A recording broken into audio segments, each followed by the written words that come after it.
funny, a few places that I've been doing readings that have had bombarded with emails and complaints and things from certain Christian Voice members, not knowing what poems I'm going to read or anything like that. It's just, it's quite daunting for some of the places. I think,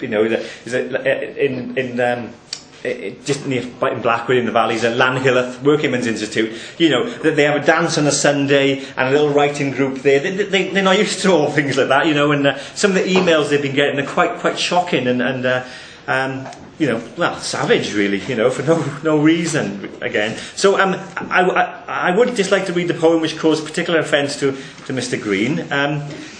And anyway, I'm sorry, you'd probably be disappointed. When you build up something, isn't it? Think, well, okay, yeah, Anyway, and starts off with a quote, which to me, again, is one of the most offensive words in this book. The poem is called Hymn. And the quote is from 1 Corinthians 11. It's a long one, I'll just keep it simple.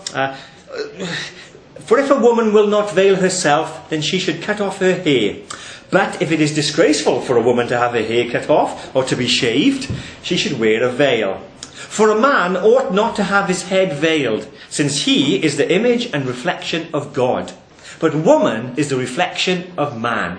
Indeed, man was not made from woman, but woman from man. Him. I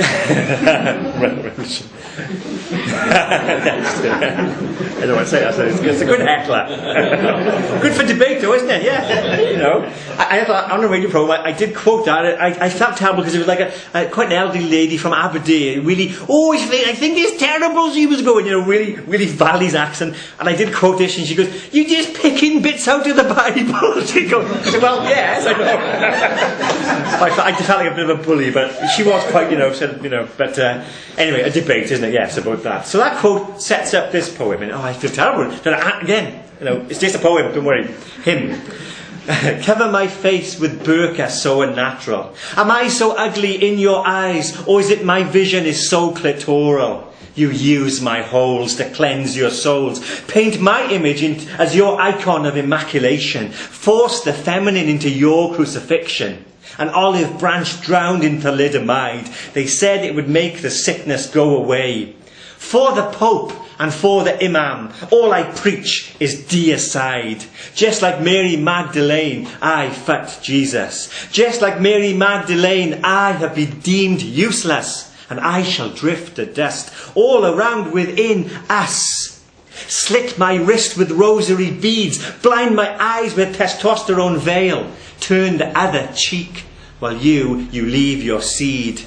Go to bed with jihad so young. Fasten my vulva with Catholic tongue. Decapitate me while I kneel as all my sisters bow like cold seals. Just like Mary Magdalene, I fucked Jesus.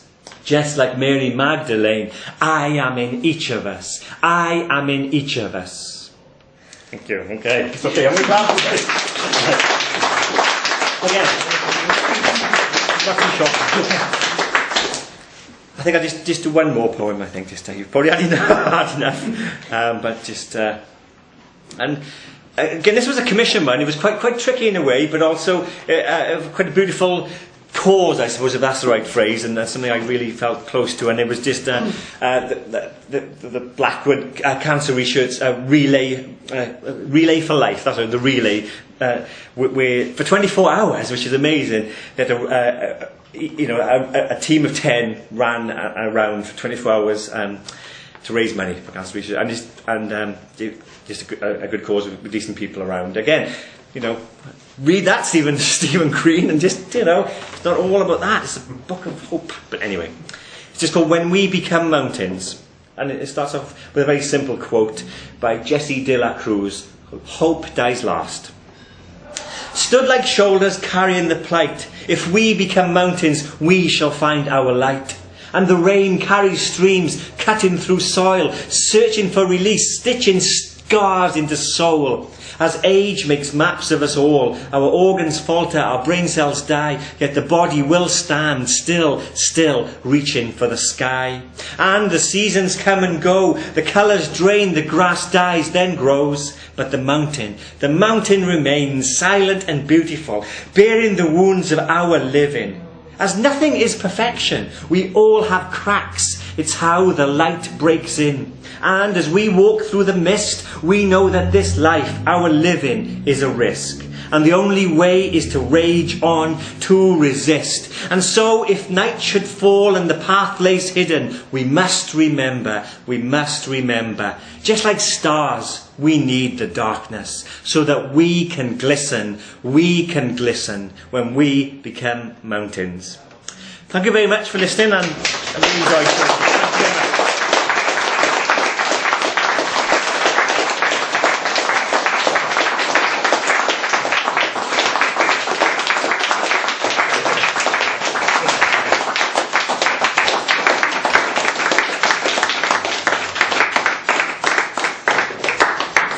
Thank you all for being here. Thanks Patrick, thanks Yvonne. The books are only £5 tonight, so you can buy one for all your friends for Christmas.